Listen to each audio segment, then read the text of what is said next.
Salut à tous, c'est YouMove. Tu veux augmenter tes perfs en course à pied? Cette vidéo est faite pour toi. Je te présente my man, Rémi.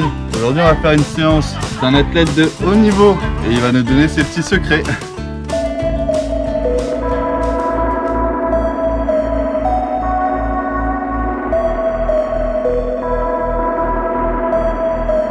C'est la vie de businessman ça.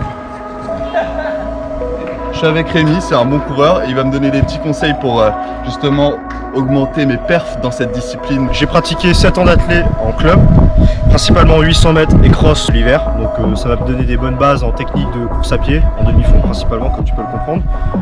C'est pour ça que je me permets de t'apporter des petits conseils techniques qui te permettront de progresser.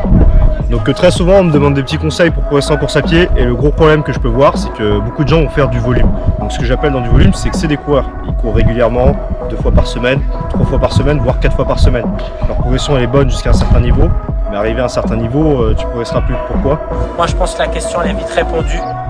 Comme tous les sports, la muscu, le crossfit, tous les sports en général, tu as besoin d'une partie technique pour progresser. L'aspect technique, ce que je te conseille, pratique des gammes à chaque début de séance. 15 minutes, tu fais ton échauffement cardiaque et après tu pratiques tes gammes. Les gammes, tu les fais régulièrement, proprement, essaye de te filmer si tu n'as personne pour te corriger. Ce qu'on va surtout voir, ce que je te montrerai dans la vidéo, c'est l'engagement des bras, le buste dans l'axe et surtout ta foulée qui va être importante. Bref, ça on y reviendra plus tard. Au-delà de ça, je te conseille de faire des séances de préparation physique générale. Si tu veux progresser en course à pied, bien sûr. Si tu cours de temps en temps, c'est pas important. Si tu veux vraiment augmenter en course à pied, c'est important de faire de la technique régulièrement, 2 fois par semaine. Donc là, avec Victor, ce qu'on va faire, c'est qu'on va faire quelques gammes pour débuter la séance. On les corrigera pour Victor. Suite à ça, on va aller en forêt faire une séance côte. Et je vais essayer de corriger Victor sur l'engagement de ses bras principalement, car c'est le plus gros défaut qu'il a, Victor. Pour progresser, je vais vous conseiller 4 types de gammes. Ces gammes sont effectuées en début de séance après votre phase d'échauffement.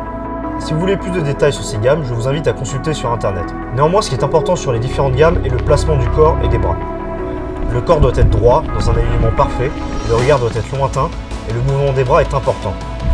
Comme vous pouvez le voir sur les bras, je cherche à garder les bras dans l'axe, aller chercher loin devant, loin derrière. Comme vous pouvez le voir sur l'exemple de Victor, le mouvement n'est pas naturel. Victor cherche à garder les bras dans l'alignement du corps, mais néanmoins ses épaules sont complètement contractées. Ce défaut est souvent visible par les gens qui pratiquent beaucoup de musculation, ils ont cette tendance à contracter les épaules et le haut du corps. Ce mouvement est parfois difficile à mettre en pratique et il n'est pas naturel, mais je vous conseille d'engager ça pendant toute la séance. Stylé cet endroit.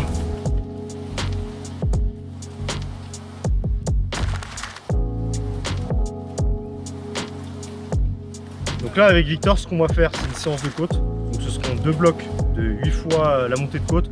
La descente, on l'a fait en récup active, donc en marchant. Ça tape plutôt bien dans les jambes ce genre de séance, mais ce qui est bien c'est que ça permet de solliciter la technique et vous allez pouvoir voir la différence de technique entre Victor et moi-même. On a trouvé une bonne côte. Comment tu l'as choisi, Rémi? Après ça dépend de ce qu'on va travailler. Là on prend une côte entre 100 et 200 mètres, pas plus. On peut voir qu'elle attaque vachement à la fin, parce que l'avantage d'une séance côte c'est que ça demande de la puissance au niveau des quadriceps et en même temps on bosse extrêmement techniquement. C'est pas du tout français ce que je dis, mais j'aime bien ce terme. C'est pas grave. Mais bref, vous allez pouvoir voir que sur la côte, ce qui va être important, c'est d'engager les bras. Donc, comme vous allez pouvoir sur les gammes, ce qui est important au niveau des bras, c'est les garder dans l'axe, être relâché au niveau des épaules. Le gros défaut qu'on a souvent avec les gens qui sont sportifs, qui ne font pas que de la course à pied, c'est le même problème que Victor. Vous allez être contracté au niveau des épaules, vous allez vous sentir fort en haut, mais en fait, vous allez consommer l'énergie pour rien. Vous allez vous épuiser au niveau des épaules, même parfois avoir des petites tensions nerveuses en haut, ça se ressent quand on court assez longtemps.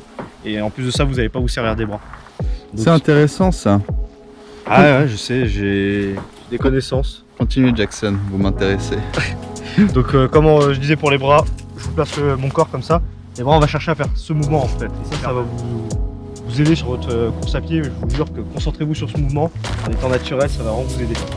Le regard loin devant, ne jamais regarder en bas quand on est fatigué. C'est très important. 3 points sont importants dans la montée de côte. Le premier va être de maintenir le gainage pendant toute la montée et le regard lointain. L'un des éducatifs que vous avez effectué pendant le début de séance va vous aider pour le deuxième point. Il s'agit de monter les genoux pour attaquer la côte. Le dernier concept est très simple, servez-vous de vos bras. Pensez à ces détails, les bras dans l'axe du corps, loin devant, loin derrière. C'est notre 5e côte, je suis en PLS. Il y a Rémi qui arrive, il est un peu en retard comparé à moi, mais il fait de son mieux. C'est pas évident les montées de côte, hein. Il n'y a que les champions comme moi qui arrivent à faire ça.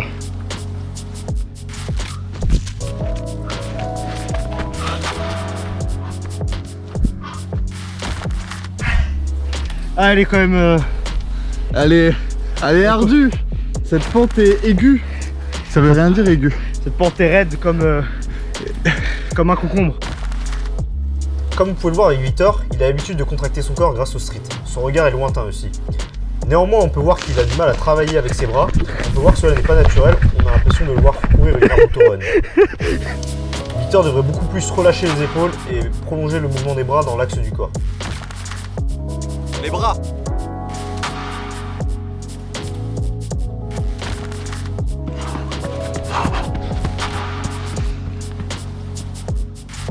Donc voilà, j'espère que ces petits conseils techniques vont vous être utiles pour progresser en course à pied. Donc lâchez un like, lâchez un commentaire et on se retrouve bientôt pour de nouvelles vidéos.